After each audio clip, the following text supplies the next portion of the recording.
وہ دانائے سبل مولائے کل ختم الرسل جس نے، وہ دانائے سبل مولائے کل ختم الرسل جس نے، غبار راہ کو بخشا فروغ وادی سینہ، نگاہ عشق و مستی میں وہی اول وہی آخر، وہی قرآن وہی فرقان وہی یاسین وہی طٰہٰ، اللہ کی سرتاب قدم شان ہے یہ، انسان ہی انسان وہ انسان ہے یہ، قرآن تو ایمان بتاتا ہے انہیں، اور ایمان یہ کہتا ہے میری جان ہے یہ۔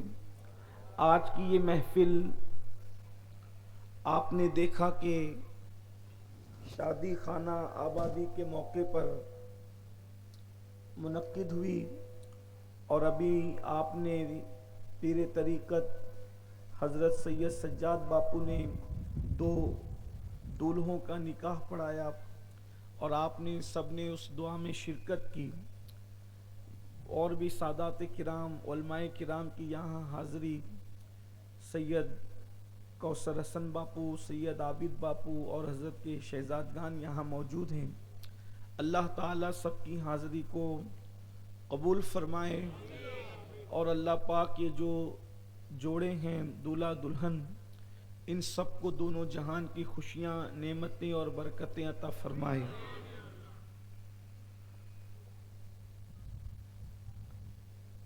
ہم مسلمان ہیں،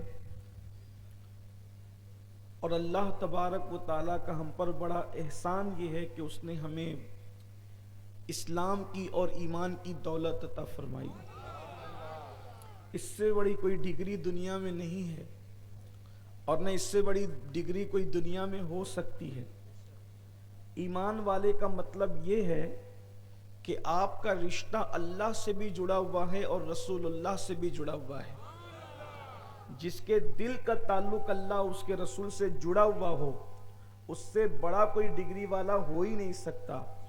ساری ڈگریاں قبر کے باہر رہ جائے گی، یہ ڈگری جو قلب کا رشتہ اللہ اس کے رسول کے ساتھ ہے، یہ ڈگری قبر کے اندر بھی ساتھ جائے گی، یہ ڈگری میدان محشر میں بھی ساتھ جائے گی، اور یہی ڈگری انشاءاللہ ہمیں جنت میں لے جائے گی۔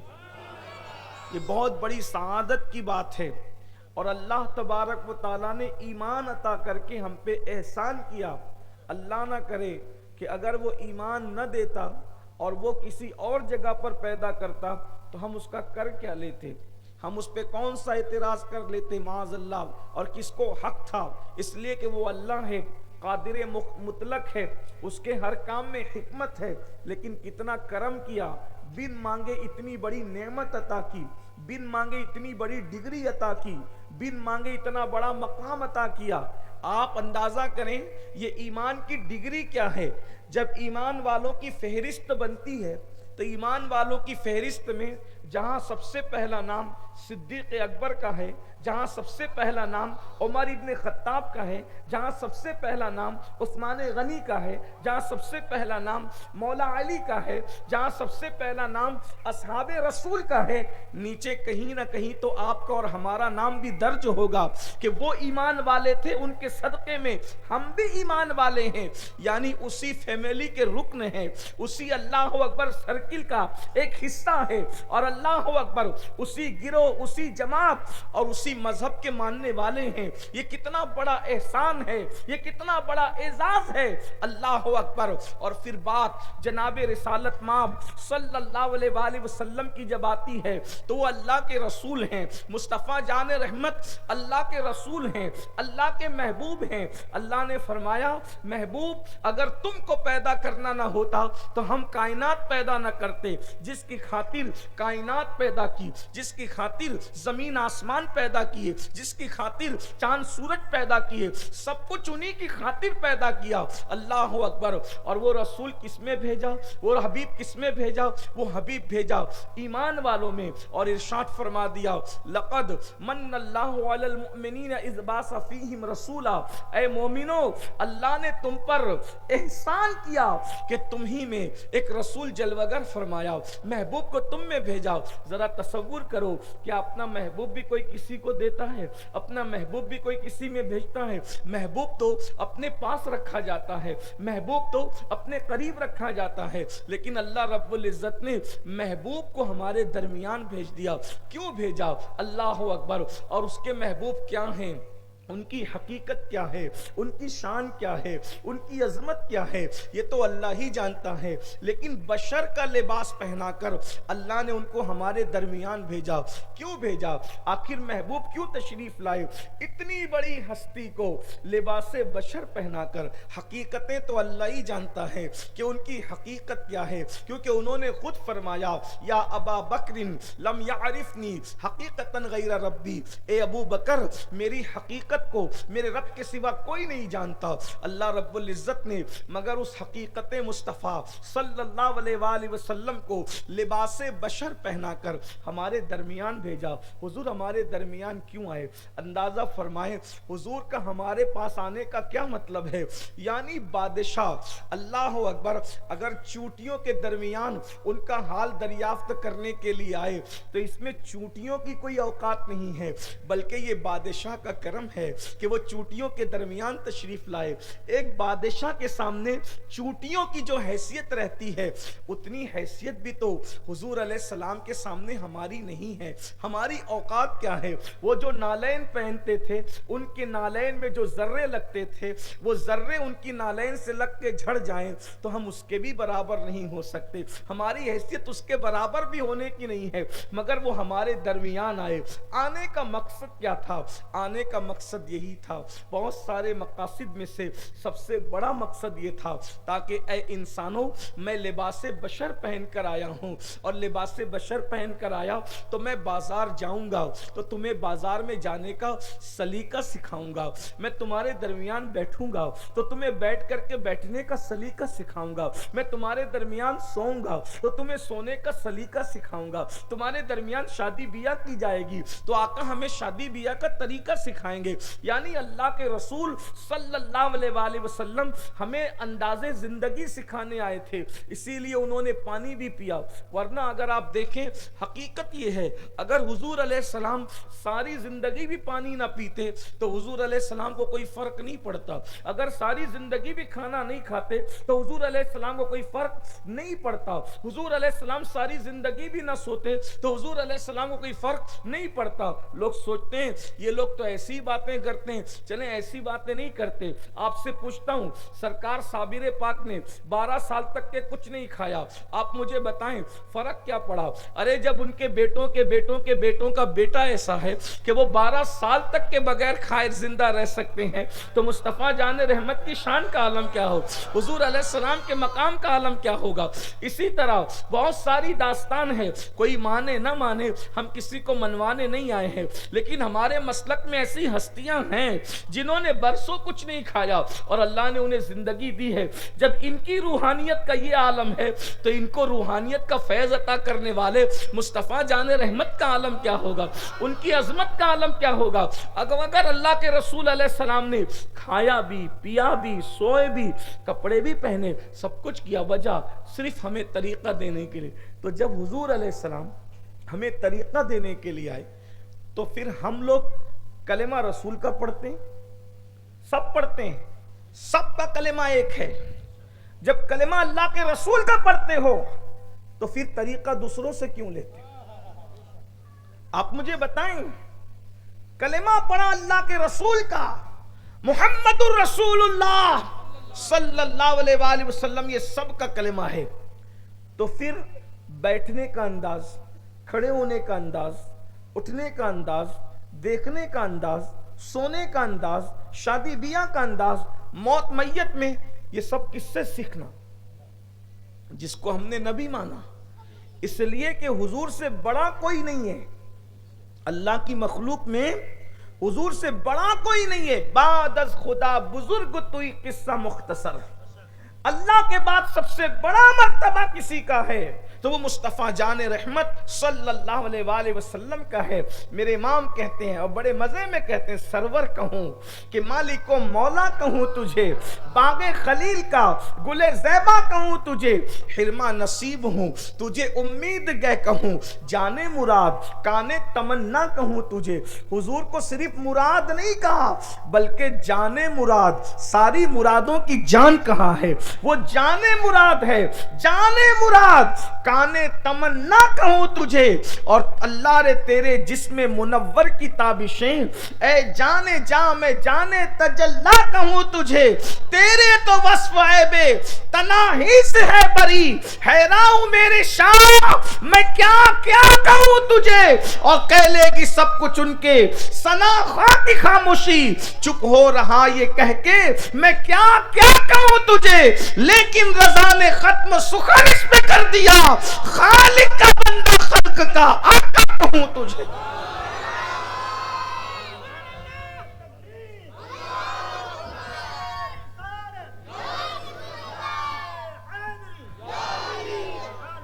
اللہ کے رسول سے بڑا اللہ کی مخلوق میں کوئی ہو نہیں سکتا۔ اسی لیے حضور علیہ السلام کی جو ادائیں ہیں، حضور علیہ السلام کا جو طریقہ ہے، اس طریقے کی طرح کسی کا طریقہ نہیں ہو سکتا۔ تو جب کلمہ رسول اللہ صلی اللہ علیہ وآلہ وسلم کا پڑھتے ہو تو پھر ہمیں طریقہ بھی حضور ہی کا اختیار کرنا چاہیے۔ کہنے والے نے کہا ہے طریق مصطفیٰ کو چھوڑنا ہے وجہ بربادی، اسی سے قوم دنیا میں ہوئی بے اقتدار اپنی۔ دیکھو حضور علیہ السلام کے طریقے پر میں کچھ باتیں آپ کو پیش کرتا ہوں۔ اللہ کے رسول علیہ السلام 1450 سال پہلے دنیا سے تشریف لے گئے۔ آقا کریم علیہ السلام دنیا سے پردہ فرما گئے۔ اس وقت سائنس، ٹیکنالوجی، مشینیں اور یہ ساری چیزیں اتنی ترقی پر نہیں تھی، لیکن اللہ کے رسول صلی اللہ علیہ وآلہ وسلم نے جو زندگی گزاری ہے اس پر ایک نظر ڈالتے ہیں۔ نوجوانوں کی توجہ، ماں اور بہنوں کی توجہ۔ دیکھیے اللہ کے رسول صلی اللہ علیہ وآلہ وسلم جب پانی پیتے تھے تو اللہ کے رسول صلی اللہ علیہ وآلہ وسلم گٹا گٹ کبھی پانی نہیں پیتے تھے، بلکہ ٹھہر ٹھہر کر چھوٹے چھوٹے گھونٹ پانی پیتے تھے۔ یعنی یوں کہہ لیں حضور علیہ السلام پانی چوس چوس کر پیتے تھے۔ ٹھیک، اب حضور علیہ السلام نے پانی پیا، بیٹھ کر کے پانی پیتے تھے، بسم اللہ پڑھ کے پیتے تھے، اور پانی پینے سے پہلے پانی کو دیکھ لیا کرتے تھے۔ بن دیکھے اللہ کے رسول نے کبھی پانی کو دیکھ کے پیا، بسم اللہ پڑھ کے پیا، گھونٹ گھونٹ پیا، اور پانی پینے کے بعد الحمدللہ کر بیٹھ کر کے پیا۔ اب آپ دیکھیں کبھی تصور میں نہیں آیا کسی مذہب کے اندر یہ طریقہ پانی پینے کا نہیں ملے گا آپ کو۔ آج بڑے بڑے سائنسداں کہہ رہے ہیں کہ پانی دیکھ کر کیوں پینا چاہیے، اس لیے کہ برتن میں کیڑا بھی ہو سکتا ہے، گھان بھی ہو سکتی ہے، اور پتہ نہیں کیا کیا جو کچھ بھی ہو سکتا ہے، دیکھ کر پیو۔ حضور آج لوگ دیکھ کر پینے کی بات کر رہے ہیں، جب دیکھ کر پینے کی کوئی بات کرنے والا نہ تھا تو حضور علیہ السلام نے پانی کو دیکھ کر پیا۔ آج بڑی بڑی بیماریوں کا دور ہے، وزن کی زیادتی ہے، یہ ہے وہ ہے وہ ہے، بہت کچھ ہے، لیکن آج ڈاکٹر کہتے ہیں اگر کوئی پانی کو چوس چوس کر پیے گا تو وہ شخص بیماری میں مبتلا نہیں ہوگا، بیماریوں سے محفوظ رہے گا۔ لوگ یہ تحقیق بتا رہے ہیں۔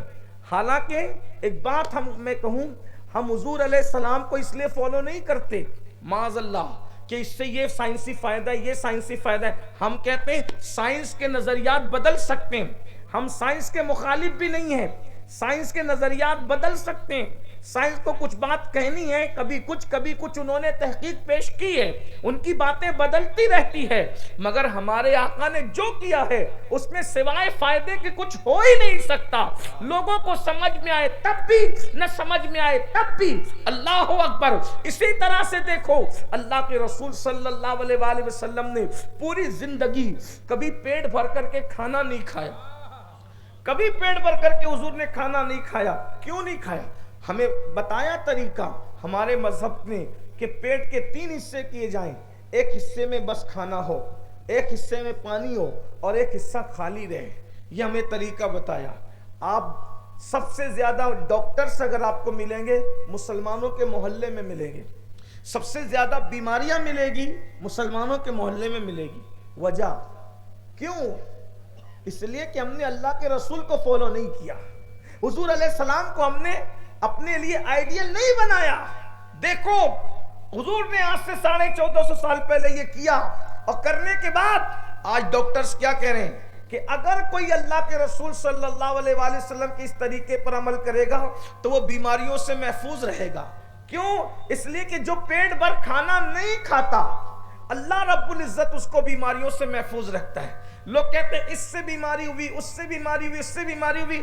آپ یاد رکھیں جس دن ہم کھانے پہ کنٹرول کر لیں گے اس دن ہم بیماریوں سے محفوظ ہوں گے. ایک مشہور واقعہ ہے، مدینہ منورہ میں ایک حکیم آیا، آنے کے بعد وہ مدینہ شریف رکا، مہینوں قیام کیا، اور مہینوں قیام کرنے کے بعد دیکھا کہ کوئی بھی صحابی اس حکیم کے مطب میں یعنی اس کے دواخانہ میں گئے ہی نہیں. وہ پریشان ہو کے سامان سمیٹا، اور سمیٹنے کے بعد جب یہاں کوئی دوا لینے آتا ہی نہیں ہے تو پھر میں یہاں رہ کر کے کروں کیا؟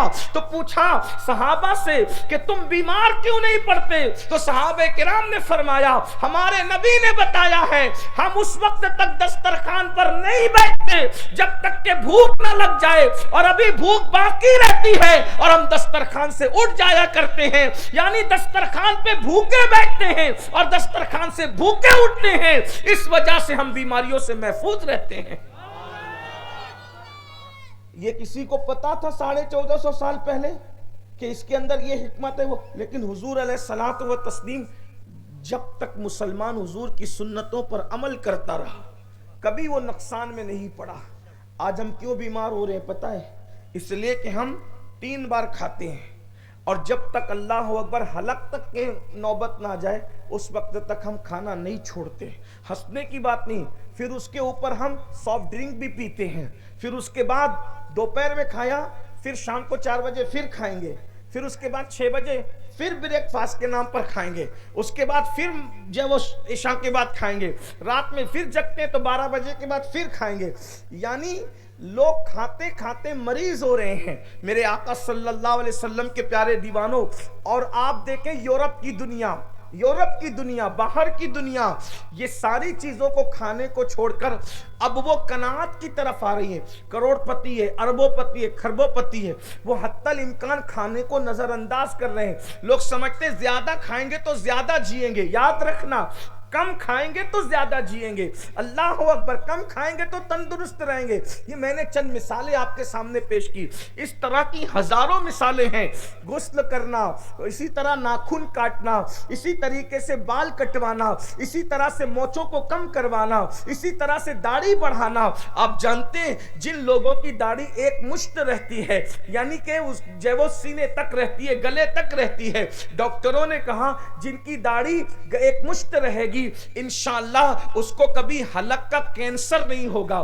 اس لیے کہ داڑھی کی برکت سے وہاں تک جراثیم پہنچنے سے حفاظت ہوتی ہے. ایک ڈاکٹر نے کہا کہ جو 5 مرتبہ سر کا مسح کرے گا انشاءاللہ وہ کبھی پاگل نہیں ہو سکتا. اس لیے کہ ٹھنڈا پانی جب اس کے سر پہ ڈالا جائے گا اس طرح سے جیسے ہم مسح کرتے ہیں، وہ ٹھنڈک جب سر کو محسوس ہوگی تو اللہ اکبر پاگل پن سے حفاظت ہوگی. اسی طریقے سے جو اپنی پیشانی کو زمین پر رکھتا ہے اللہ اکبر، اللہ رب العزت اس کے ڈپریشن کو ختم کر دیتا ہے. اس سے ڈپریشن ختم ہوتا ہے، غم دور ہوتے ہیں، انسان کے اندر قوت پیدا ہوتی ہے، قوت مدافعت پیدا ہوتی ہے. یہ سر زمین پہ رکھنے کی وجہ سے لوگ اس کو سر زمین پہ رکھنا کہتے ہیں اور ہم اس کو سجدے کی نیت سے کرتے ہیں. اسی طرح حضور علیہ السلام نے جو کچھ کیا ہے اس میں سوائے فائدے کے کچھ اور نہیں ہے. فائدہ ہی فائدہ، فائدہ ہی. دیکھیں آج سب لوگ جو ہے وہ صبح کے وقت چلنے کی بات، کسی مذہب کا ڈاکٹر ہو،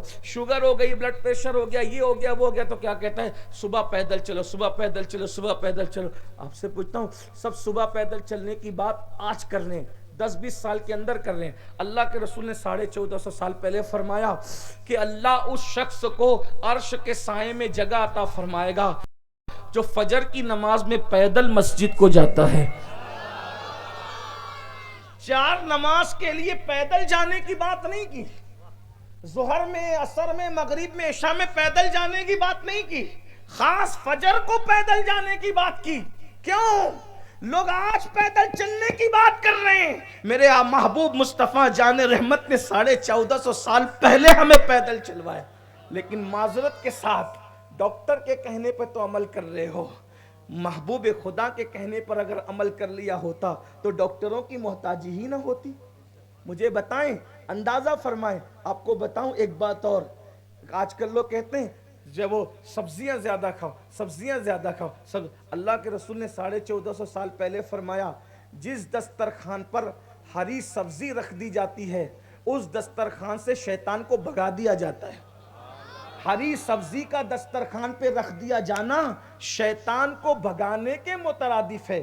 یہ حدیث پاک تفسیر علم نشرہ میں امام اہل سنت کے والد امام المتکلمین نے نقل فرمایا ہے۔ غرض کہ میں بے شمار مثالیں پیش کر سکتا ہوں، لیکن میرا عنوان یہ نہیں، آقا نے جو طریقہ بتایا اس کی طرف آؤ، اس میں فائدہ ہے۔ حضور علیہ السلام نے ہمیں سب کچھ سکھایا۔ یار وہ محبوب جو لامکاں پر جاتے ہیں، خدا کی زیارت کرتے ہیں، وہ محبوب صلی اللہ علیہ وآلہ وسلم نے ہمیں بیت الخلا میں بیٹھنے کا طریقہ تک سکھایا، پانی لینے کا طریقہ تک سکھایا، استنجا کرنے کا طریقہ تک سکھایا۔ کیوں؟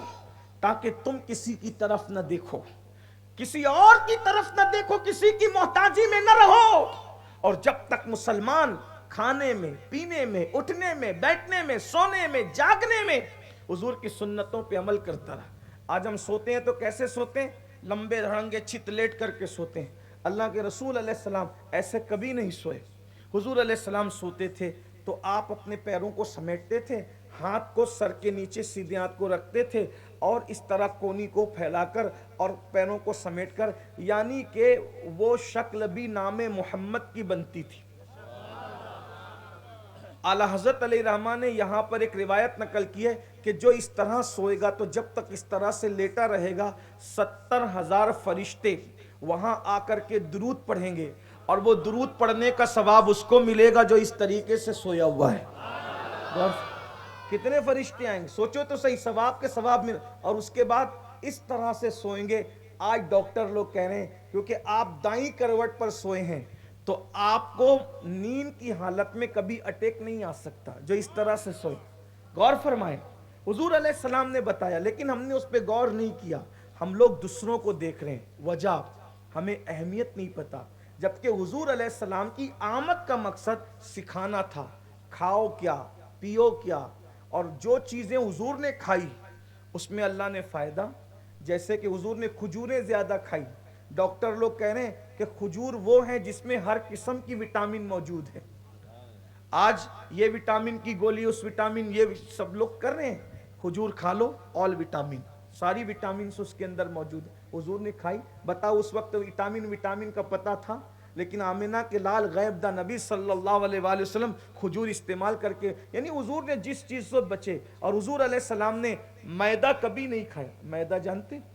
میدہ کی روٹی کبھی نہیں کھائی۔ یہ جو برگر کھاتے ہو، پاؤ کھاتے ہو، اسی طریقے سے میدے کی چیزیں کھاتے ہو، اس سے پیٹ بڑھ رہا ہے، بیماریاں بڑھ رہی ہے۔ آج یہ فیشن ہو گیا ہے۔ فیشن کے پیچھے بھاگنے والوں، مصطفیٰ جان رحمت کے طریقے کی طرف پیچھے آؤ۔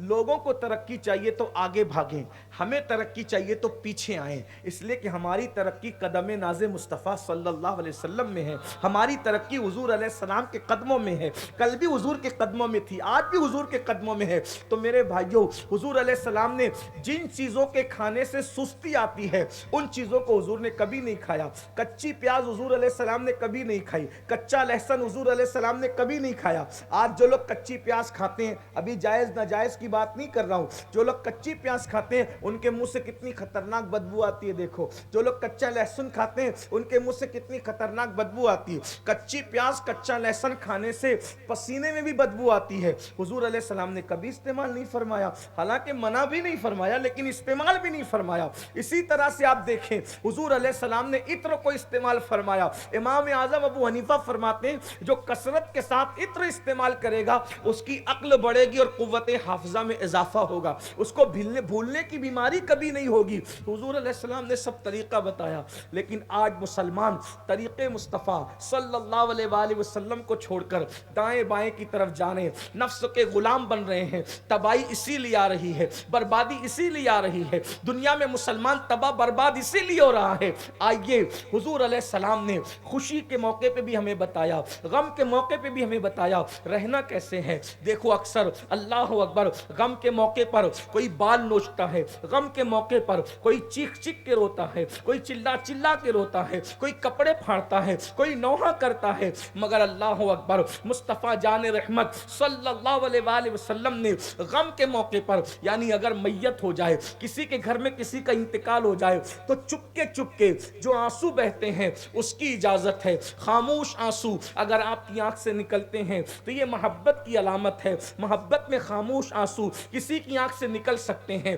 لیکن چلا کر کے رونا، نوحہ کرنا، بلکنا، کپڑے پھاڑنا، منہ پہ تماچے مارنا، اللہ اکبر بال نوچنا، اس کی اسلام نے اجازت نہیں دی ہے۔ اللہ اکبر اسی طرح شادی کے موقع پر اللہ کے رسول صلی اللہ علیہ وآلہ وسلم نے ہمیں قانون عطا کیا، کہیں پہ بھی تشنا قانون نہیں چھوڑا۔ شادی کیسے کی جائے، حضور علیہ السلام نے ایک نہیں متعدد شادیاں کر کے بتایا کہ شادی ایسے کرو، یعنی اگر ایک بار بھول گئے تو پھر اس طرح بھی دیکھ لو، یعنی یوں سمجھ لے اگر اماں خدیجہ کی شادی کا انداز تم بھول چکے ہو تو اماں عائشہ کے ساتھ جو شادی کی اس کو یاد رکھو۔ اماں عائشہ کے ساتھ جو شادی کرنے کا انداز تھا اگر وہ بھی تمہاری نظروں سے اوجھل ہو گیا تو ام المومنین ام سلمہ کا نکاح یاد کر لو جو آقا علیہ السلام نے کیا، کس طرح حضور علیہ السلام نے نکاح فرمایا۔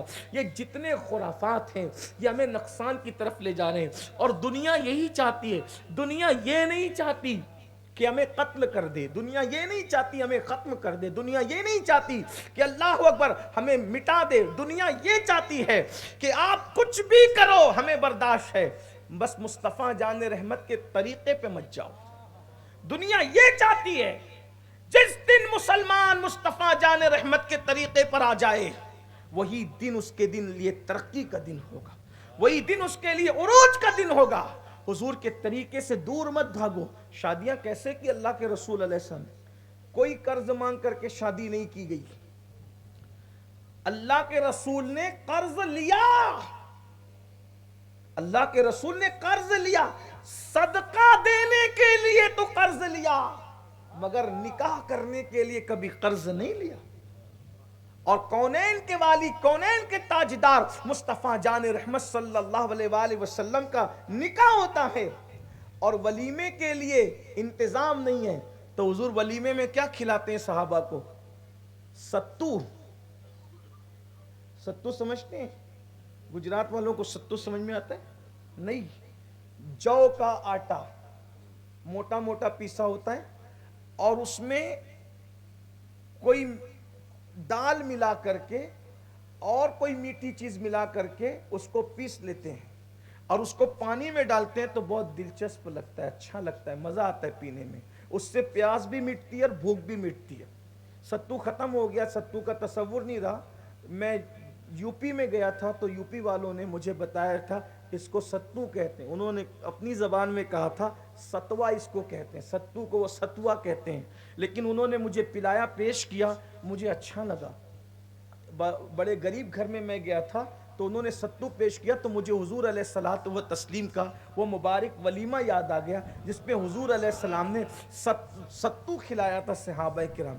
کبھی حضور علیہ السلام نے کھجور اور پانی پر اپنا ولیمہ کیا اور کبھی اللہ کے رسول علیہ السلام نے بکری ذبح کر کے بکری کے گوشت پر بھی اپنا ولیمہ فرمایا۔ اور اسی طرح جب حضور علیہ السلام نے پہلا نکاح فرمایا تو سینکڑوں بکریاں ذبح کی گئی اور اس کے بعد حضور علیہ السلام کے ولیمے میں کھانا پیش کیا گیا۔ پتہ چلا کبھی ستو کھلا رہے ہیں، کبھی کھجور کھلا رہے ہیں، کبھی بکری کا گوشت کھلا رہے ہیں اور کبھی جو ہے وہ سینکڑوں بکریاں ذبح کر کے ولیمہ کیا جا رہا ہے۔ یہ کیا ہے؟ وجہ یہ ہے یعنی اگر تم مالدار ہو، دولت مند ہو اور تمہارے پاس اتنی پوزیشن ہے کہ سینکڑوں بکریاں ذبح کر سکتے ہو تو سینکڑوں ذبح کر کے بھی کبھی ولیمہ کر لینا. لیکن کبھی تنگ دستی ہے تو قرض لینے کی طرف مت بھاگنا, کبھی کھجورے کھلا کر بھی ولیمہ کر لینا, کبھی ستو کھلا کر بھی ولیمہ کر لینا. اللہ اکبر. یعنی جیسے حالات رہے اس کے مطابق. آج تو اللہ اکبر مسلمانوں نے صرف جھوٹی عزت کو بچانے کے لیے اور برادری کے اندر جھوٹی عزت حاصل کرنے کے لیے اور گاؤں کے اندر جھوٹی تعریف کے لیے اب تو شادیوں کے موقع پر اللہ اکبر نئی نئی رسموں کو ایجاد کرنا شروع کیا ہے. کہیں پر ایسا ہوتا ہے پیسے نہیں رہتے تو اللہ اکبر کبھی پاکٹ مار کر پیسے جمع کیے جاتے ہیں, کبھی موبائل چرا کر پیسے جمع کیے جاتے ہیں, اور جو بہت شریف لوگ ہیں یہ سارے کام وہ نہیں کرتے تو وہ سود سے پیسے لیتے ہیں, بیاج سے پیسے لیتے ہیں. وجہ تاکہ دنیا دیکھے میرے بیٹے کی بارات کیسے نکلتی ہے, میرے بیٹے کی شادی کیسے نکلتی ہے, میری بیٹی کو میں رخصت کیسے کرتا ہوں. یاد رکھنا بندوں کے نزدیک جھوٹی عزت حاصل کرنے کے لیے اللہ کو ناراض کرنے والوں اللہ اکبر کوئی بندہ کوئی عام انسان ہماری قبر میں نہیں آئے گا. اور کیا یہ جھوٹی عزت کے چکر میں تم اپنے سچے خدا کو ناراض کر رہے ہو, مصطفیٰ جان رحمت کو ناراض کر رہے ہو. تمہیں پتا ہے اللہ کے رسول صلی اللہ علیہ وآلہ وسلم نے فرمایا سود کا لقمہ کھانے والا اپنی ماں کے ساتھ 36 مرتبہ زنا کرنے والے کے برابر ہے. اور پھر فرمایا جتنا سود لینے والا مجرم ہے اتنا سود دینے والا بھی مجرم ہے. کون سی جھوٹی عزتیں کما رہے ہو مجھے بتاؤ, اور جھوٹی اور بازاری عزتیں کب تک رہے گی اندازہ کرو. دیکھو اکبر جس کو اکبر دی گریٹ کہتے ہیں لوگ, اسی ملک ہندوستان کا ایک بادشاہ جسے دنیا اکبر اعظم کہتی ہے, جھوٹی عزت کمایا تھا. آج اس کی قبر پر کوئی فاتحہ پڑھنے والا نہیں. لیکن مجدد الفسانی نے دین پر قائم رہ کر جیل میں زندگی کاٹ کے اللہ کو راضی کیا تھا. آج بھی مجدد الفسانی کا گنبد جگمگا رہا ہے اور ہزاروں لوگ ان کی بارگاہ میں خراج عقیدت پیش کرتے نظر آتے ہیں. غریب نواز کے مقابل میں جو کھڑا ہوا تھا اس نے جھوٹی عزت کمائی تھی. کہاں ہے قبر کا نشان, مگر میرے خواجہ کے ڈنکے آج بھی بجتے نظر آ رہے ہیں. امام حسین کے مقابلے میں جو گنڈا کھڑا ہوا تھا پوری دنیا پہ حاکم بننے کا دعویٰ تھا, کہاں ہے یزید کی قبر کا نشان, اس نے جھوٹی عزت کمائی تھی. حسین دین پر قائم تھے, جھوٹی عزت والے کی قبر کا نشان بھی مٹ گیا. میرے امام عرش مقام کی عظمت کے ڈنکے آج بھی بج رہے ہیں.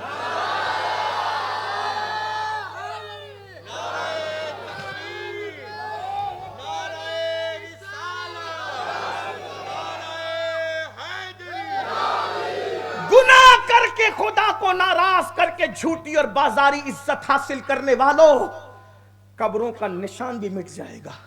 اور جو دین پہ ایک بات دل پہ لکھ لو, ہمیں دین پر ہی رہنا ہے. کوئی کچھ بھی کہے, ہمیں کسی سے کیا لینا. جنت لینا مصطفیٰ جان رحمت سے, روزی لینا مصطفیٰ جان رحمت سے, عزتیں لینا مصطفیٰ جان رحمت سے, وقار لینا مصطفیٰ جان رحمت سے, مدد لینا مصطفیٰ جان رحمت سے, سب تو انہی سے لینا ہے. آپ کہیں گے میں تو آپ کو توحید و رسالت سکھا رہا ہوں لیکن اس پہ بھی کچھ لوگوں کے پیٹ میں درد ہوگا. کہا کہ یہ کیا کہہ دیا سب لینا حضور سے, تو اللہ سے کیا لینا. میں نے کہا ملا جی اللہ ہی دیتا ہے, لیکن جن ہاتھوں سے دیتا ہے وہ ہاتھ آمینہ کے لال کے ہے. اگر آپ کو یہ بات سمجھ میں نہیں آتی تو یہ بخاری شریف ہی میں لکھی ہے جو بخاری بغل میں لے لے کر کے گھومتے ہو اور بہت بخاری کا نام لیتے, اسی بخاری میں ہے واللہ یؤتی انما انا قاسم, اللہ عطا کرتا ہے اور میں ہی تقسیم کرتا ہوں. تو اللہ کیا کیا دیتا ہے حضور نے نہیں بتایا, اور کیا کیا حضور تقسیم کرتے یہ بھی نہیں بتایا, بلکہ حضور اشارہ دے رہے ہیں اللہ جو جو دے سکتا ہے میں سب سب بانٹ سکتا ہوں. اسی لیے میرے امام کہتے خلق کے حاکم ہو تم, رزق کے قاسم ہو تم سے ملا جو ملا تم پہ کروڑوں درود. اور کون دیتا ہے؟ دینے کو منہ چاہیے، دینے والا ہے سچا ہمارا نبی. میرے کریم سے گر قطرہ کسی نے مانگا، دریا بہا دیے ہیں در بے بہا دیے. حضور کی دینے کی بات آئی تو میں نے کئی مرتبہ ایک واقعہ پڑھا، تقریروں میں پڑھا، لیکن آج دینے کی بات آئی تو میں پڑھ دوں اس کو، پھر آگے چلتے ہیں. سب لینا حضور سے ہے. توجہ، اگر آپ تھک گئے تو کوئی بات نہیں،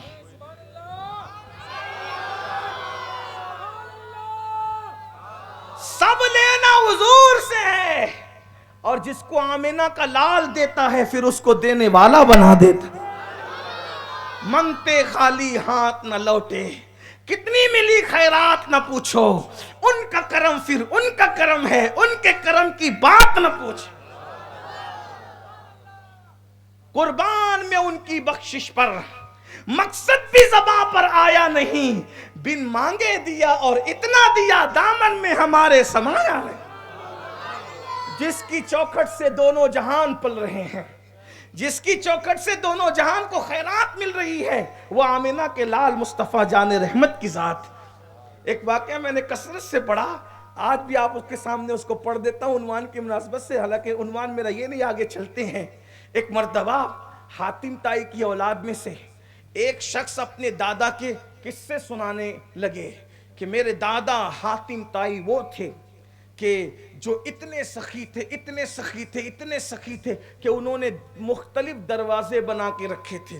اور ایک فقیر، ایک منگتا، ایک سوالی ایک بار ایک دروازے سے آتا تو بھی دیتے، دوسرے سے آتا تو بھی دیتے، تیسرے سے آتا تو بھی دیتے، چوتھے سے آتا تو بھی دیتے. وہ دینے کی بات کرتے رہے. اللہ اکبر. ایک ننھا سا بچہ شہزادہ جس کے چہرے پر نور کے آثار تھے، سعادت کے آثار تھے، برکت کے آثار تھے، شہزادگی جس کے چہرے سے چمک رہی تھی، اس ننھے سے شہزادے نے کہا بس یہی تیرا دادا ہے؟ کہا یہ بس، ہاں. کہا یہ تو بخیلی ہے، یہ کوئی سخاوت ہے؟ یہ کوئی سخاوت ہے؟ یہ تو بخیلی ہے. کہا وہ کیسی بخیلی؟ کہا کہ ایک سے اتنا نہ دیا، اسی لیے تو دوسرے سے آنے کی ضرورت پڑی. دوسرے سے بھی جی نہ بھرا، جھولی نہ بھری، تب تو سائل تیسرے سے آیا. تیسرے سے بھی مراد پوری نہ ہوئی تو چوتھے سے آنا پڑا. لیکن میرے دادا کا بھی حال سن لے، جو ایک مرتبہ آ کر مانگتا ہے، اتنا دیا کہ اس کو دینے والا بنا دیا. کہ تیرے دادا کا نام تو بتا کر انہیں کو محمد رسول اللہ کہتے ہیں. کیوں تاجدار و خواب میں دیکھی کبھی وہ شے، کیوں تاجدار و خواب میں دیکھی کبھی وہ شے جو آج جھولیوں میں گدایان در کی ہے. مانگیں گے مانگے جائیں گے، منہ مانگی پائیں گے، سرکار میں نہ لائے نہ حاجت اگر کی ہے. منگتا کہاں ٹوٹے ہی دادا کی دیر تھی، دیری قبول عرض میں بس ہاتھ بھر کی ہے. مومن ہوں مومنوں پہ رؤوف الرحیم ہوں، سائلوں کو خوشی لانا گھر کی ہے. جس نے جنت مانگا اس کو جنت بھی عطا کر دی، جہاں بانی عطا کر دیں، بھری جنت ہبا کر دے. نبی مختار کل ہے، جس کو جو چاہے عطا کر دے. جہاں میں ان کی چلتی ہے وہ دم میں کیا سے کیا کر دے. وہ جب چاہے جسے چاہے اسے فرما روا کر دے. زمین کو آسماں کر دے، سریا کو سرا کر دے. کیا شان ہے ان کی. سب کچھ حضور سے لینا اور حضور سے بغاوت کرنا، حضور کے طریقے سے بغاوت. پھر لوگوں سے چھوڑ دو، مجھے کون کیا کہے گا. جس دن یہ فکر تمہارے دل سے نکل جائے گی مجھے کون کیا کہے گا، بس اسی دن تم بادشاہ ہو.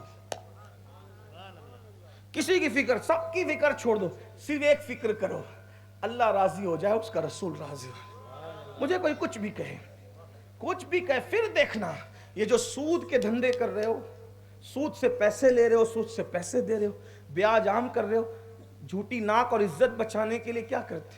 سوچو مسلمان کی شادی میں کبھی ڈی جے بچ سکتا ہے؟ سوچیں، غور کریں. بار بار یہ بات کہی جاتی ہے.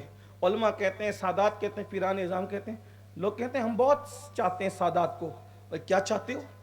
بولے ہاتھ چومتے ہیں، ان کے لیے ہاتھ باندھ کے کھڑے ہوتے ہیں، ان کو نظر پیش کرتے ہیں. میں نے کہا یہ مکمل چاہنے کی علامت نہیں ہے. اگر واقعی آل رسول سے محبت ہے تو وہ جو کہتے ہیں ان کی سنتے کیوں نہیں؟ ان کے نام پہ گردن جھکانے کی بجائے ان کے نام پہ دل جھکانے کی کوشش کر۔ مسلمان کی شادی سود سے کیسے ہو سکتی ہے؟ مسلمان کی شادی اللہ کے رسول کے طریقے کے خلاف کیسے ہو سکتی ہے؟ مسلمان کی شادی میں ڈھول تاشا ڈی جے کیسے بچ سکتا ہے؟ مجھے بتاؤ تو صحیح۔ حیرت ہے، جس مذہب کے اندر اللہ کے رسول علیہ السلام نے فرمایا کہ ڈھول تاشے شیطان کے لشکر ہے اور مجھے ان کو توڑنے کے لیے بھیجا گیا ہے، ہمارے مذہب میں ڈی جے ڈھول تاشے باجوں کا کوئی تصور نہیں ہے۔ یہ شادیوں کے اندر ڈھول تاشے باجے یہ بدعات ہیں، خرافات ہیں، اور اس پر کتنے روپے خرچ ہو رہے ہیں؟ ہزاروں روپے، اور اللہ کے رسول اس کو شیطانی لشکر فرما رہے۔ اب مجھے بتاؤ، جس شادی میں شیطان کا لشکر آئے گا وہ شادی کبھی آباد ہو سکتی ہے؟ اس میں کبھی برکت ہو سکتی ہے؟ شادی میں شیطان کا لشکر تم لاؤ، اور جب بیوی آ کر کے بہو آ کر کے تمہیں نچائے اور جیل کے زینے پر چڑھائے تو پھر باپو سے آ کر پیر پکڑ کہتے ہیں کہ باپو کچھ کرچو، کچھ کرو، سوچو تو صحیح، باپو کیا کریں گے؟ شیطان کا لشکر تو پہلے دن تو لایا ہے۔ جس کے گھر میں شیطان کا لشکر تم لا رہے ہو، بتاؤ اس شادی کے اندر خوشیاں کیسے ہوگی؟ اگر شادی میں برکت لانا ہے تو ذکر مصطفیٰ کی محفل سجاؤ۔ جہاں ذکر مصطفیٰ کی محفل سجے گی وہاں فرشتوں کا نزول ہوگا، وہاں نگاہ مصطفیٰ ہوگی، اور جہاں نگاہ مصطفیٰ ہوگی وہ گھر کبھی برباد نہیں، وہ گھر ہمیشہ آباد رہے گا۔ دیکھ لو، جب تک مسلمان شادیوں کے موقع پہ ڈی جے نہیں بجاتے تھے، میاں بیوی بڈھے ہو جاتے تھے تو بھی محبت باقی رہتی تھی۔ دیکھا نہیں اپنے دادا دادی کو، دیکھا نہیں اپنے نانا نانی کو، بڑے بیاں بڑی بھی ایک دوسرے کے بغیر رہتے نہیں، کیوں؟ یہ محبت کہاں سے تھی؟ ان کی شادیوں میں خرافات نہیں ہوئی تھی، ان کی شادیوں میں ذکر مصطفیٰ کی برکتیں تھی، آخری دم تک نصیب رہی۔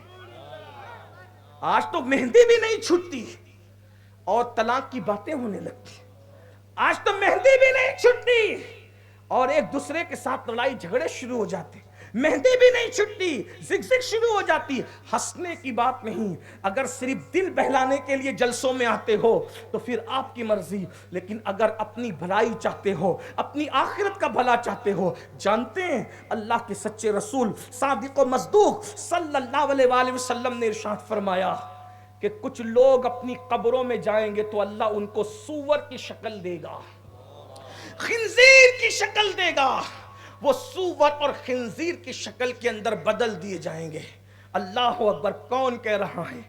جلسے کرنے والے مولوی صاحب کی بات نہیں، مقرر صاحب کی بات نہیں، ابھی باپو کی بات نہیں، بلکہ سارے باپوؤں کا جد کریم مصطفیٰ جان رحمت محمد الرسول اللہ، مشکل کشا کا بھی مشکل کشا، مشکل کشا کا بھی مشکل کشا، سید السادات علی مرتضیٰ کا بھی سید، مولائے کائنات جس کے بارے میں کہے کہ میں ان کا غلام ہوں، اندازہ فرمائے علی پاک جس کی غلامی کا دم بھرے، صدیق اکبر جس کی غلامی کا دم بھرے، ملائکہ جس کی خدمت کرے، جس کے دروازے پر دربان کی شکل میں جبریل امین نظر آئے، وہ مصطفیٰ جانے جس کا دربان اتنا عظیم ہو وہ بادشاہ کتنا عظیم ہو۔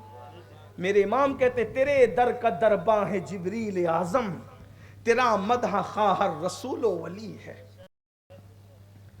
اللہ کے سچے رسول صادق و مصدوق فرماتے صلی اللہ علیہ وآلہ وسلم، چہرے پہ پھنسیاں نکل آئے تو بے چین ہو جاتے ہو، چہرے پہ پھنسیاں نکل آ جائیں تو بے قرار ہو جاتے ہو۔ آقا علیہ السلام ارشاد فرمائے قبروں میں کچھ لوگوں کی شکل سور کی خنزیر کی شکل میں بدل جائے گی۔ صحابہ کرام نے عرض کیا حضور وہ کون ہوں گے؟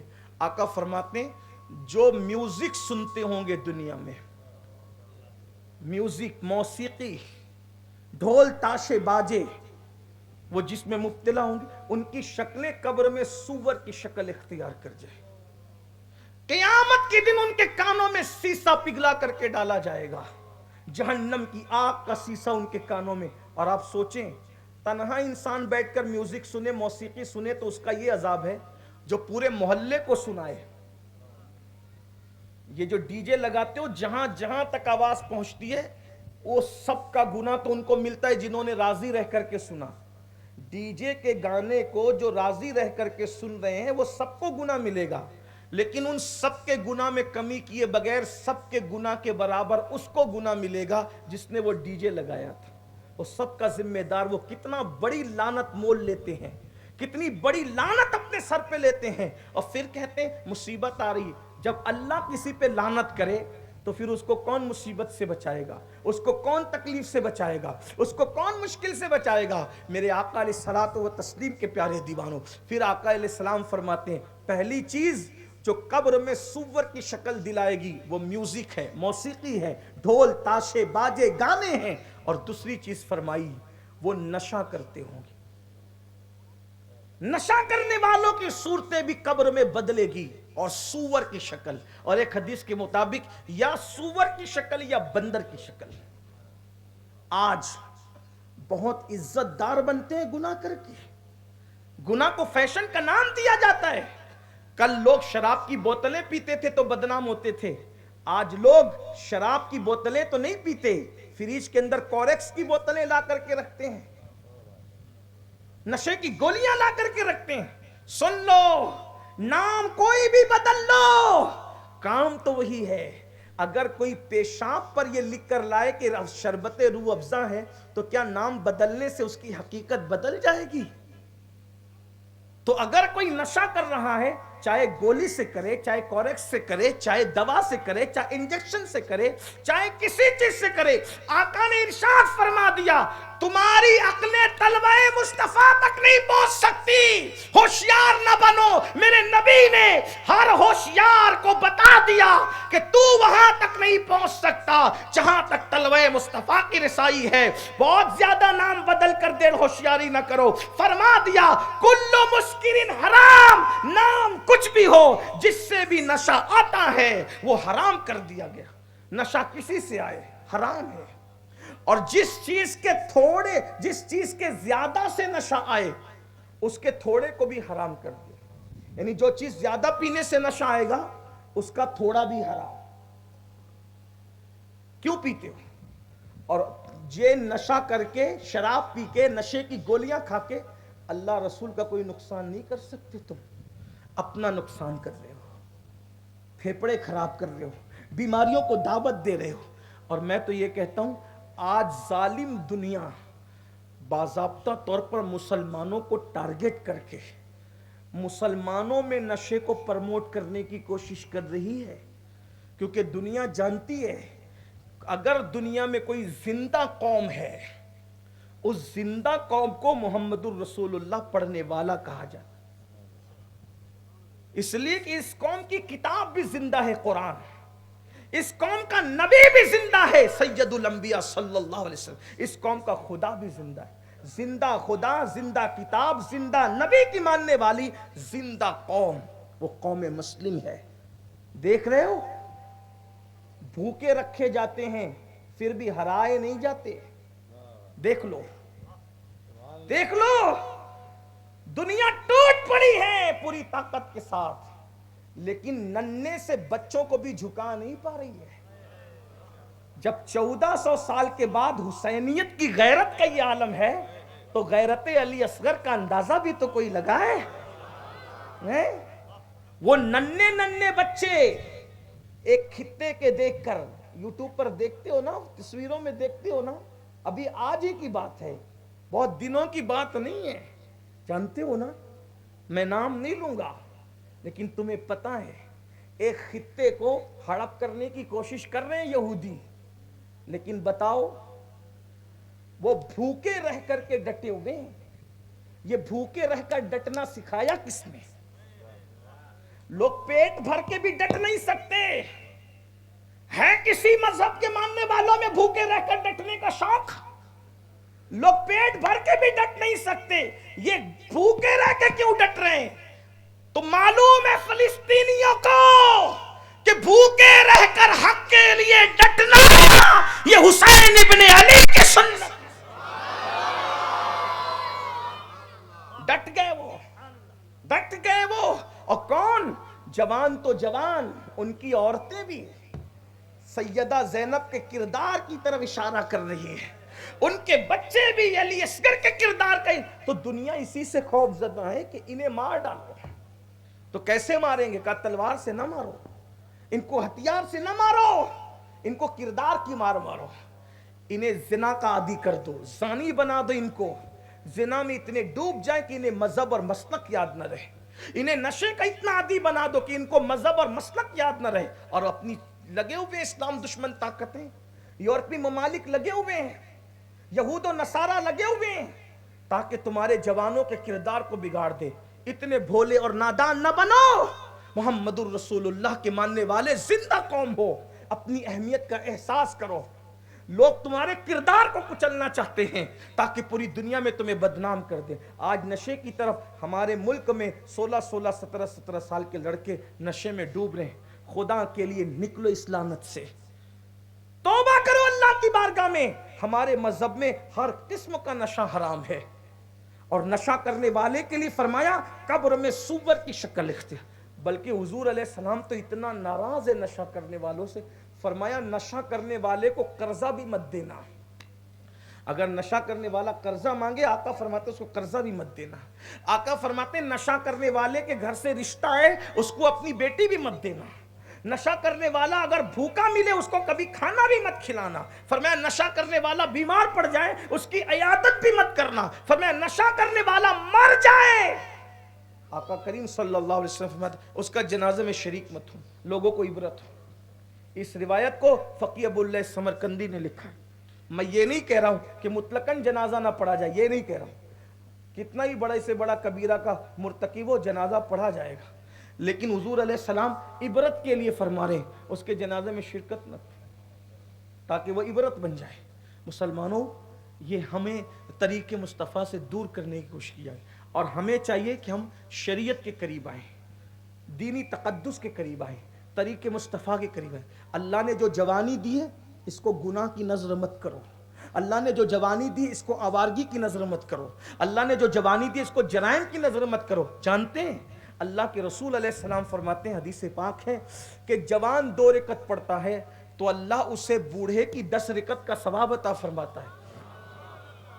ایک مرتبہ ایک بوڑھا اور ایک جوان حضور کی بارگاہ میں دونوں توبہ کرنے کے لیے آئے تو جبریل علیہ السلام آ کے کہتے ہیں یا رسول اللہ اس جوان کو میں سلام کرتا ہوں. تو آقا نے فرمایا جبریل توبہ تو دونوں کر رہے ہیں، تو نے بوڑھے کو سلام کیوں نہیں کیا، جوان کو سلام کیوں کیا؟ تو میرے آقا علیہ السلام کی بارگاہ میں جبریل عرض کرتے ہیں یا رسول اللہ بوڑھا تو توبہ کر رہا ہے، توبہ اس کی قبول ہے، لیکن جب کوئی جوان توبہ کرتا ہے تو اللہ تبارک و تعالی جوانی کو بھی پسند کرتا ہے اور جوانوں کو بھی پسند کرتا ہے. اور جو جوان توبہ کر لیتا ہے اللہ تبارک و تعالی 40 دن تک اس خوشی میں آسمان میں قندیلیں روشن کرنے کا حکم دیتا ہے کہ جوان نے توبہ کی ہے. اور پھر فرمایا جب کوئی جوان توبہ کرے اللہ رب العزت اس کے سارے گناہوں کو نیکیوں میں تبدیل فرما دیتا ہے. جب کوئی جوان توبہ کرے اللہ اس کو قیامت میں عرش کا سایہ عطا کرتا ہے. اور یہاں تک میرے آقا فرماتے ہیں جو جوان گناہوں سے بچ کر کے جوانی گزارے اللہ اسے 70 صدیقوں کا ثواب عطا فرماتا. 70 صدیق کس کو کہتے ہیں؟ شہید سے بڑا مرتبہ صدیق کا، ولی سے بڑا مرتبہ صدیق کا. جو گناہ سے بچ کر جوانی گزارے اللہ اسے 70 صدیقوں کا ثواب عطا فرماتا ہے. آخری بات سمیٹتے ہوئے عرض کروں، توجہ کریں. آج جوان کہتے ہیں کہ حضرت ہم بچ نہیں پاتے گناہ سے. بہت لنگڑا لولا بہانہ ہے، بہانے کرتے ہیں، بچ نہیں پاتے. میں ایک ہی بات کہنا چاہتا ہوں، کیا جو لوگ اللہ کی عطا سے گناہ سے بچتے ہیں کیا وہ تمہارے اندر نہیں رہتے؟ زمین پہ ابھی بھی تو کچھ لوگ ہیں نا جن کو تم لوگ خود نیک مانتے ہو، ہے نا ایسے لوگ؟ تو کیا یہ آسمان سے اترے، زمین سے نکلے؟ طریقہ گناہ سے بچنے کا ایک ہے، آسان. سچے دل سے ہمیں نیت کرنا ہوگی گناہ سے بچنے کی. سچے دل سے ہم بچنے کی نیت کریں, اللہ ہمیں خود بچا لے گا اپنے کرم سے. بلا تمثیل گرتے ہوئے بچے کو جیسے ماں سنبھالتی ہے نا, بلا تمثیل جب بندہ گناہ سے بچنے کی کوشش کرتا ہے تو قدرت کی رحمت اس کو ڈگمگانے سے سنبھال لیا کرتی ہے. اللہ مدد کرتا ہے. لاسٹ جو بات اختتام کو کرنے جا رہا تھا, سنے بہت خوبصورت سی بات یاد آئی ہے. امام یافعی رحمۃ اللہ علیہ اپنی کتاب میں لکھتے ہیں, میں اس کا مفہوم پیش کرتا ہوں. جوانی بہت خوبصورت ہے. فرمایا جوانی کی ایسی قدر کرو جیسے کسی مہمان کی قدر کرتے. ہر مہمان جانے کے لیے آتا ہے, تو جوانی بھی وہ مہمان ہے جو چلی جائے گی. جوانی نہ کسی کے پاس ہمیشہ رہی ہے نہ ہمارے پاس ہمیشہ رہے. دھیرے دھیرے بال سفید ہوں گے, چہرے پہ جھریاں پڑے گی, چہرے کی جلد لٹکے گی, صحت سمٹے گی, کبھی یہ درد کبھی وہ درد کبھی وہ درد. آج جوانی میں عبادت نہیں کر رہے ہو یہ سوچ کے بڑھاپے میں کریں گے. بڑھاپا عبادت کے لیے نہیں ہوتا, اس لیے کہ بڑھاپے میں تو رکوع میں کمر بھی جھکنے کو تیار نہیں ہوتی ہے نا.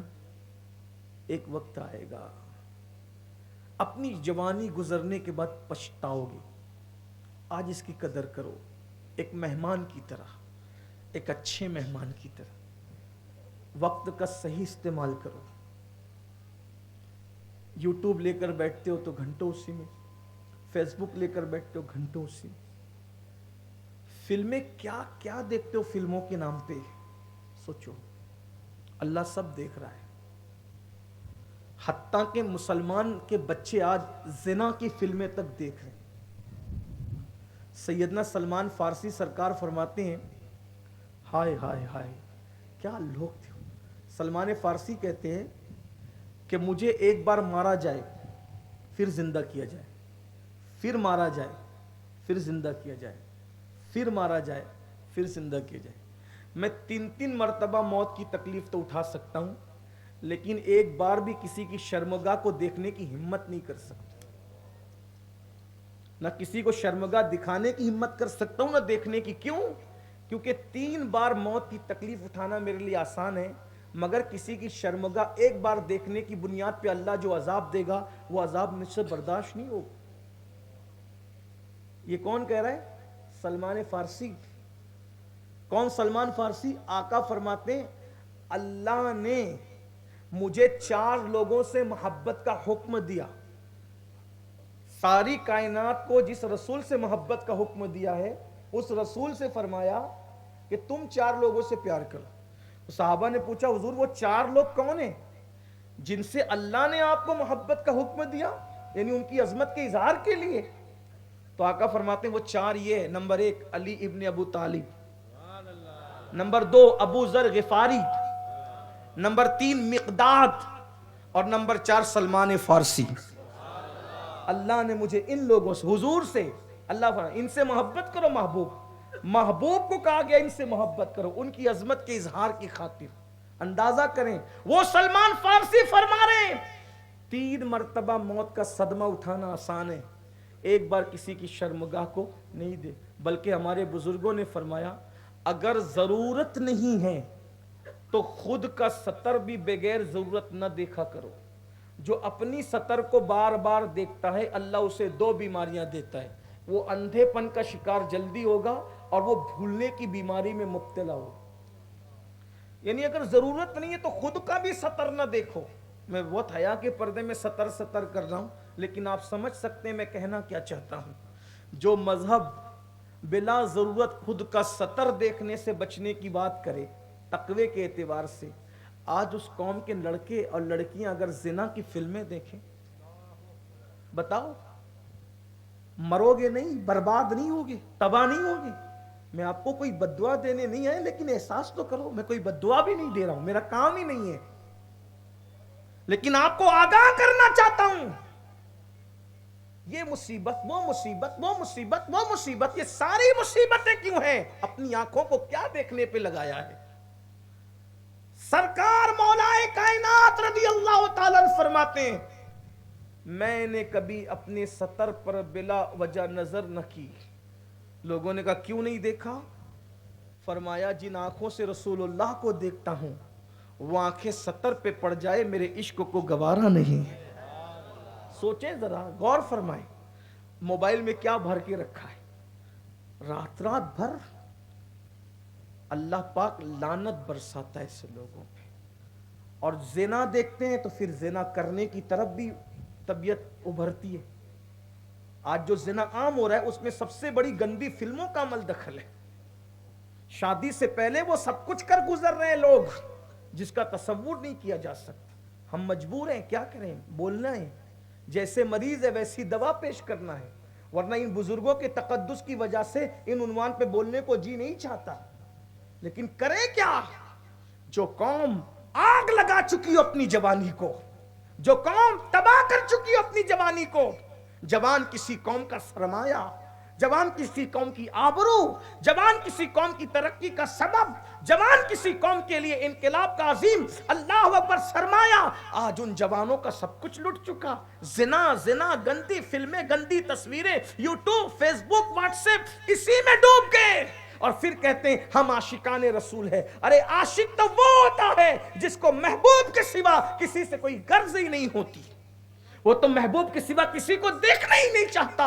تیرے طلبوں میں جو ہے غیر کا منہ کیا دیکھے، تیرے قدموں میں جو ہے غیر کا منہ کیا دیکھے، کون نظروں پہ چڑھے دیکھ کے تلوا تیرا۔ جو رسول اللہ کے قدموں میں ہے وہ کسی کا چہرہ بھی دیکھنا نہیں چاہتا کہ مجھے کیا غرض کسی کے چہرے سے، کیونکہ میں تو یار کے تلووں میں گم ہوں۔ یار کا تلوہ مجھے فرصت نہیں دیتا کسی کو تکنے کے لیے۔ کیوں؟ اس لیے کہ کسی محجبین کا چہرہ بھی اتنا خوبصورت نہیں ہو سکتا جتنا اللہ نے میرے محبوب کے تلوے کو خوبصورت بنایا ہے۔ آسماں گر تیرے تلووں کا نظارہ کرتا، روز ایک چاند تصدق میں اتارا کرتا، چھپ گیا چاند نہ آئی تیرے دیدار کی تاب، سامنے گر کبھی ہوتا بھی تو سجدہ کرتا۔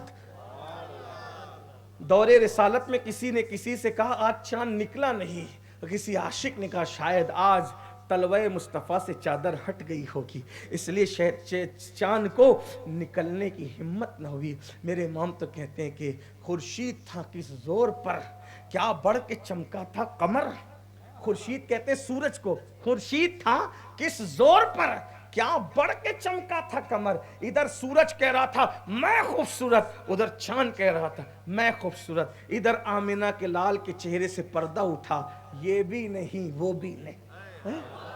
خورشید تھا کس زور پر، کیا بڑھ کے چمکا تھا قمر، بے پردہ جب وہ رخ ہوا، یہ بھی نہیں وہ بھی نہیں۔ کیا حسن والا رسول ہے، ایسے حسن والے جمال والے رسول کا کلمہ پڑھ کے زنا کی فلمیں۔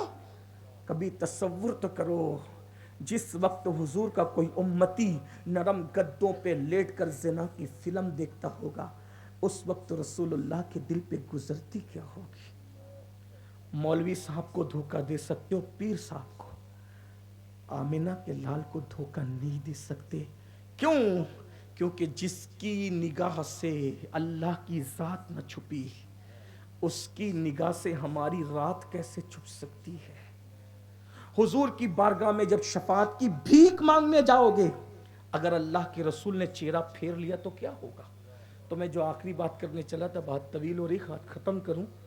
ہمارے برادر عزیز بڑے مخلص ہمارے ساتھی کرم فرما جناب عبدالرزاق صاحب قادری، ان کا حکم تھا کہ ہمیں وقت پہ پروگرام ختم کرنا ہے، تو جو ٹائم تھا ہم اس سے بہت آگے نکل گئے، تو بات ختم کہیں نہ کہیں تو کرنی ہوگی، لیکن امام یافعی والی ایک بات سن لے، بات ختم کرتا۔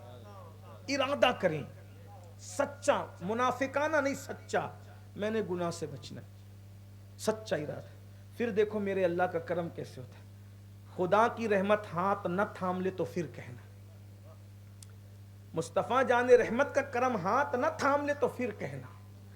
اور یہ جو زنا کی فلمیں دیکھتے ہیں اور زنا کرتے ہیں نا، فرمایا گیا، بزرگوں نے فرمایا، جو زنا کرتے ہیں، زنا دیکھتے ہیں، اگر وہ توبہ نہیں کریں گے تو اللہ ان کے گھر میں لنگڑی لولی عیبی اولاد پیدا کرے گا۔ اب اس کا یہ مطلب نہیں کہ جن کے گھر میں عیبی اولاد ہو تو آپ اس پہ شک کرنے لگو کس نے ایسا کیا ہوگا، ایسا نہیں۔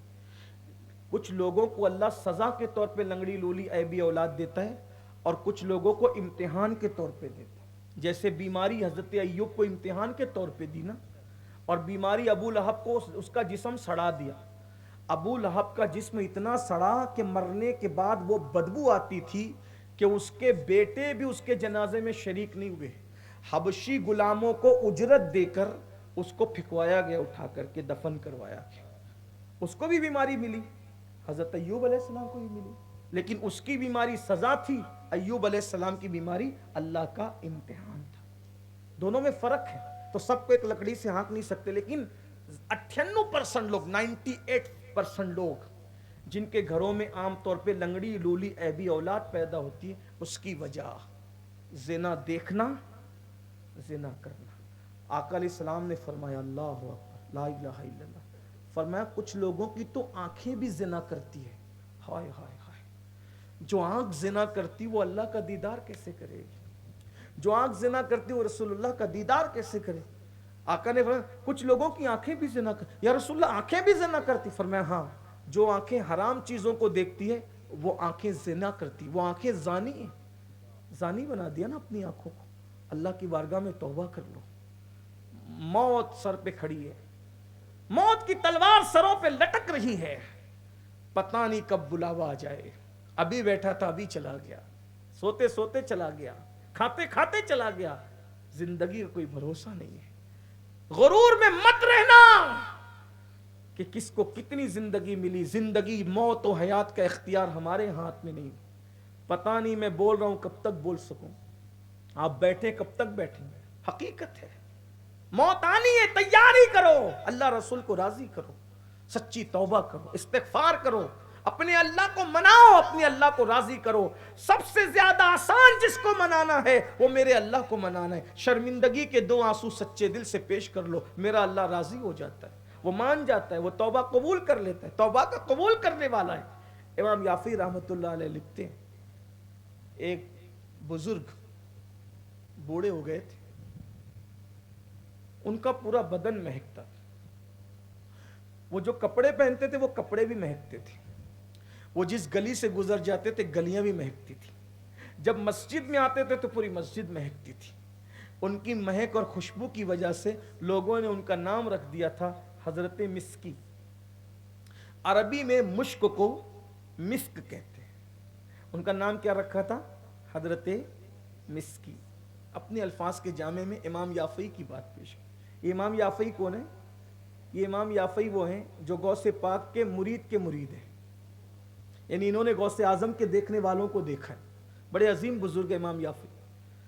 تو ان کا نام مسکی تھا، تو ظاہر سی بات ہے بہت مہکتے تھے، مسجد مہکتی تھی، گلیاں مہکتی تھی، گھر مہکتے تھے۔ تو لوگوں نے ان سے کہا او مسکی، تم خوشبو لگانے پر اتنے پیسے خرچ کرتے ہو، یہ فضول خرچی نہیں ہے؟ اتنا خرچہ کرتے ہو مہکنے کے لیے؟ انہوں نے ایک دن پوچھنے والے جوانوں کو ہنس کے کہا کہ بابا میں تو کبھی عطر لگاتا ہی نہیں، تم پیسے خرچ کرنے کی بات کرتے ہو، میں نے کبھی عطر لگایا نہیں۔ کہا پھر یہ خوشبو؟ کہا اس کے پیچھے ایک داستان ہے، اگر سننا چاہتے ہو تو سنو۔ ان لوگوں کو کہا آپ بھی ماشاءاللہ اتنے باذوق ہیں کہ انہوں نے ان سے کہا لیکن آپ بھی کہہ رہے ہیں، چلیں حضرت مسکی کی بات میں بیان کرتا ہوں۔ تو کہا اگر سننا چاہتے ہو ان جوانوں کا سنو۔ کہا کیا؟ تو مسکی کہتے ہیں میں جوان تھا، اب بہت مالدار باپ کا بیٹا تھا، دولت تو اب بھی ہے میرے پاس لیکن بہت مالدار باپ کا بیٹا، اور ابھی بھی خوبصورت ہوں، اس وقت بھی خوبصورت تھا، جوانی میں زیادہ ہی حسن تھا، خوبصورتی تھی۔ میرے ابا کو کسی نے مشورہ دیا اتنا خوبصورت بیٹا ہے، اتنی دولت ہے آپ کے پاس، اس کو کسی اچھے تاجر کے ہاتھ کے نیچے رکھو تو یہ تجارت سیکھے گا۔ پریکٹس بہت ضروری ہوتی ہے نا کسی کام کے لیے، تجربے کے لیے۔ کسی اچھا مفتی بننا ہے تو اچھے مفتی کے ہاتھ کے نیچے کام کرو، اچھا ڈاکٹر بننا ہے تو اچھے ڈاکٹر کے ہاتھ کے نیچے پریکٹس کرنی پڑتی ہے، اور اچھے خطیب بننا ہے اچھے خطیبوں کے ساتھ رہنا پڑتا ہے، تو بہت کچھ کرنا پڑتا ہے۔ تو کہا اچھے تاجر کے پاس رکھو. میرے ابا نے مجھے کپڑے کے تاجر کے پاس رکھ دیا. یہ میرا بیٹا ہے, جوان ہو رہا ہے, اس کو کچھ تجارت سکھا. میں صبح صبح دکان پہ بیٹھا تھا, ایسے میں بڑھیا آئی اور اس بڑھیا نے کہا کہ کچھ کپڑے ہمیں چاہیے, خریدنے کپڑے. یہ بہت اچھی کوالٹی نکالی, اور نکالنے کے بعد کہا کہ یہ کسی کو ساتھ میں بھیج دو, کوئی ساتھ میں چلا جائے میرے ساتھ, جو پسند آئیں گے وہ کٹوا لیں گے, بقیہ بھیج دیں گے. تو میں ہی تھا دکان پر, تو دکان کے مالک نے کہا تم چلے جاؤ. میں گیا, تو چونکہ وہ کپڑا خریدنے والے لوگ تھے, لیکن جب میں پہنچا وہاں تو ایک تخت پر بڑی خوبصورت حسین و جمیل حسن کی ملکہ ایک لڑکی بیٹھی تھی. میں نے جیسی کپڑے کا تھان پھینکا تو اس نے مجھے کپڑا دیکھنے کی بجائے میری طرف دیکھ کر اس کی نیت بدل کی. خوبصورت تو تھا ہی, جوان بھی تھا, تو اس نے مجھے گناہ کی دعوت دی. گناہ سے مراد زنا کی دعوت دی. اگر کسی کو اللہ نہ کرے زندگی میں کوئی زنا کی دعوت دے, اس کو چاہیے کہ وہ جل جانا گوارا کرے, لیکن زنا کرنا گوارا نہ کرے. بڑے سے بڑا نقصان اٹھا لے, اس لیے کہ یاد رکھنا زنا کرنے کے بعد انسان کے دل پہ گناہ کا جو دھبا لگتا ہے, 7 سمندروں کا پانی بھی اس کو کبھی دھل نہیں سکتا. بہت بدترین سزا ہے. بلکہ صوفیہ فرماتے ہیں زنا کرنے والے زانی کی نسلوں میں اس گناہ کا اثر باقی رہتا ہے, نسلیں بھگتتی ہے اس سے. اگر اپنی نسلوں کا بھلا چاہتے ہیں لوگ, حالانکہ اس محفل میں ایسے لوگ نہیں ہیں کیونکہ زانی لوگ ایسی محفل میں نہیں آتے, لیکن آپ لوگوں کو مخاطب کر کے جو لوگ یہ برائی کرتے ہیں ان کو سدھارنا مقصود ہوتا ہے. ورنہ شرابی لوگ تو محفل میں آتے ہی نہیں, زانی لوگ تو محفل میں آتے ہی نہیں, برے لوگ تو محفل میں آتے ہی نہیں, مگر وہ تو سوتے پڑے رہتے ہیں, جرائم کرتے رہتے ہیں. مجرم کیوں آئے گا؟ یہاں تو اچھے لوگ آتے ہیں. لیکن اچھے لوگوں کو بھائی ویکسین تو صحت مند لوگوں کو ہی لگتا ہے نا. ویکسین کس کو لگتا ہے؟ ٹیکا کس کو لگتا ہے؟ جس کو بیماری نہیں ہوتی اس کو لگتا ہے. کیوں؟ تاکہ آگے بیماری نہ لگے. اس کو ٹیکا حفظ ما تقدم. حاجی لوگ حج کو جاتے ہیں تو ٹیکا لگاتے ہیں. کیوں؟ وہاں ہر قسم کے لوگ آئیں گے, بیمار لوگوں سے ملاقات ہوئی, یہ بیمار نہ پڑ جائے, اس لیے اس کو ٹیکا لگاتے ہیں کہ نہیں لگا. تو یہ ٹیکا ہے. کہ کبھی زندگی میں اللہ نہ کرے ایسا موڑ آ جائے کہ کروڑوں روپے پیش کی جائے, دامن بچا لینا, آبرو بچا لینا. اور اگر مائیں اور بہنیں بھی سن رہی ہو تو میری ان سے بھی گزارش ہے, بہت لالچ دی جاتی ہے اسکول میں, کالجوں میں, محلوں میں, شادی کی لالچ, گھر بسانے کی لالچ. اس کی یاد رکھنا. ایک ایمان والے کے پاس ایمان کے بعد سب سے بڑا سرمایہ اگر کوئی ہے تو اس کی آبرو ہے. سب لٹ جائے مل جاتا ہے, آبرو لٹ جائے کبھی نہیں ملتی. اور زنا کی نحوستیں اللہ توبہ کی توفیق دے ان کو جنہوں نے یہ کام کیا, نسلوں تک اس کی برائی رہتی, بدی رہتی. بلکہ اب کچھ لوگ تو اتنے نیک ہوتے ہیں پھر بھی پریشان رہتے ہیں. وجہ تو بزرگوں نے فرمایا بہت سی وجوہات میں سے ایک وجہ یہ بھی ہے, اوپر ان کی پشتوں میں کسی نے زنا کیا ہوگا, اس زنا کی نحوست اب بھی بے برکتی کی شکل میں ان کی نسل میں باقی. اب کیا سمجھ, لوگ آج 2 منٹ کی لذت کے لیے نسلیں برباد کر رہے ہیں, نسلیں تباہ کر رہے ہیں. لوگوں کو سب کھیل تماشا لگتا ہے. اپنی زندگی 3 گھنٹے کی فلم نہیں ہے میری قوم کے جوانوں, ہمیں تو مکمل جینا ہے, ہمیں بھی جینا ہے, ہماری نسلوں کو بھی جینا ہے. اوپر کی نسلیں نیک کام کریں تو نیچے کی نسلوں تک برکتیں باقی رہتی ہے, اور اوپر کی نسلیں پاپ کریں تو وہ پاپ کی نحوست بھی نیچے تک باقی رہتی ہے. اس لیے اللہ کی بارگاہ میں توبہ کر لو, زندگی اللہ نے دی ہے غنیمت جانو, توبہ کر لو. تو حضرت مسکی کہتے ہیں ان جوانوں کو, میرے جوانوں میں نے کپڑے دکھائے, اس لڑکی کی نیت خراب ہو گئی, اس نے مجھے زنا کی دعوت دی. میں نے کہا میں زنا نہیں کروں گا. جوان تھے مگر اللہ کا خوف تھا, خدا کی خشیت, میں زنا نہیں کروں گا. اس لڑکی نے کہا تمہیں کرنا ہوگا. اب میں سمجھ گیا کہ شیطان اس پہ حاوی ہو گیا ہے. میں نے اس کو بہت نصیحت کی, اے لڑکی اللہ سے ڈر, مرنا ہے, قبر میں جانا ہے, اللہ کو منہ دکھا. لوگ قبر بھول گئے. سوچو جب یہ جسم سڑے گا